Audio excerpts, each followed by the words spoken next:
Eppur si muove, lo disse Galileo, riferendosi ai movimenti della Terra, lenti, quasi impercettibili. Stessa cosa di quello che sta succedendo a Bassano, dove a muoversi sotto traccia, piano, è il filo della matassa ingarbugliata che lega il centro-destra. Ecco appunto, lega. Partiamo dal Carroccio, che con un occhio guarda la situazione in Veneto e con l'altro a ciò che è successo in Sardegna. Il voto delle regionali sull'isola ha visto una clamorosa debacle del partito di Salvini che ha raggranellato un misero 3,8%. Cosa c'entra questo con il Veneto e con Bassano? Indirettamente c'entra e come?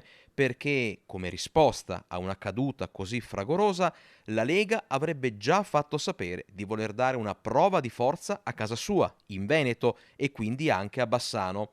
Come si traduce tutto questo? Semplice, la Lega rivendicherebbe un ruolo da attore protagonista per la corsa elettorale in città. Con chi? Ecco, è proprio qui che qualcosa si muove. Se da una parte Lega e Fratelli d'Italia dichiarano di voler o dover correre assieme, dall'altra spunta un'indiscrezione che promette di innescare reazioni a catena. Una parte di Fratelli d'Italia, infatti, sembrerebbe non disdegnare la ricandidatura di Elena Pavan piuttosto che optare su altri nomi. Ma c'è anche chi, proprio da casa Fratelli d'Italia, rinnega ogni voce su una convergenza che porti a Elena Pavan. Dunque, alla fine, che cosa si è mosso rispetto alle ultime settimane?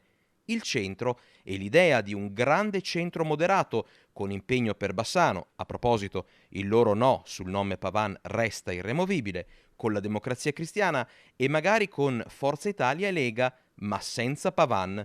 Su questo loro non si muovono.